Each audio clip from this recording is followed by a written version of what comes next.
નમસ્કાર, હું છું પ્રિયા અને તમે જોઈ રહ્યા છો જનતા કી જાણકારી ન્યૂઝ। નજર કરીએ આજના સમાચાર ઉપર। બનાસકાંઠા વોટ ચોરીને લઈને જિલ્લા કોંગ્રેસને પ્રેસ કોન્ફરન્સ 3 થી 10 ઓક્ટોબર દરમિયાન કોંગ્રેસ તમામ બૂથ ઉપર જશે અને મતદારોને જાગૃત કરશે। 10 ઓક્ટોબર બાદ દેશમાં 5 કલાકથી વધુ સહીઓ સાથે કોંગ્રેસ ઇલેક્શન કમિશનને આવેદનપત્ર આપશે। મતદારોને માહિતગાર કરશે કે કેવી રીતે વોટ ચોરી થાય છે। 5 ઓક્ટોબરે ખરા ખાતે પ્રદેશ પ્રમુખ અમિત ચાવડાની અધ્યક્ષતામાં વિશાળ કાર્યકર્તા સંમેલન યોજાશે। વાવ સુઈગામ ભાભરમાં અતિવૃષ્ટિ માટે સહાયની માંગ પૂરી નથી થઈ। સરહદી વિસ્તારમાં કેશડોલ આપવામાં પણ પીડિત પરિવારોને અન્યાય થયો। 2017માં પૂરની પરિસ્થિતિમાં સરહદી વિસ્તારમાં સહાય આપી હતી, પરંતુ 2025માં આપવામાં નથી આવતી એ એક સવાલ। રિપોર્ટ ભરત ઠક્કર, ડીસા, બનાસકાંઠા।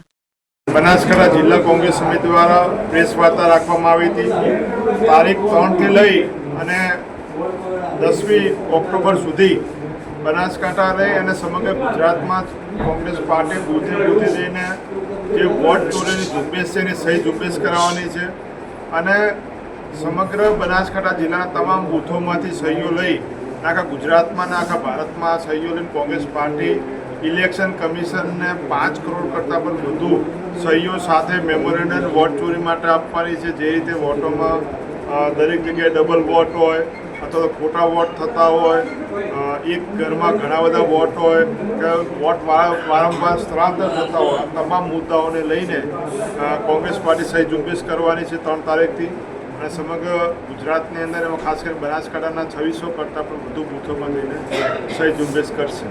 ખાસ કરીને સરહદી વિસ્તાર છે તેમાં પૂર બાદ સહાયની પણ જે માંગ છે હજુ સુધી મહદઅંશે પૂરી નથી થઈ શકી। સરકાર દ્વારા જે પૂર આવ્યું વાવ સુઈગામ થરાદમાં ભાભરમાં એના માટે કરી અમને આશા હતી કે 1000 કરોડનું પેકેજની અમે માગણી કરી હતી।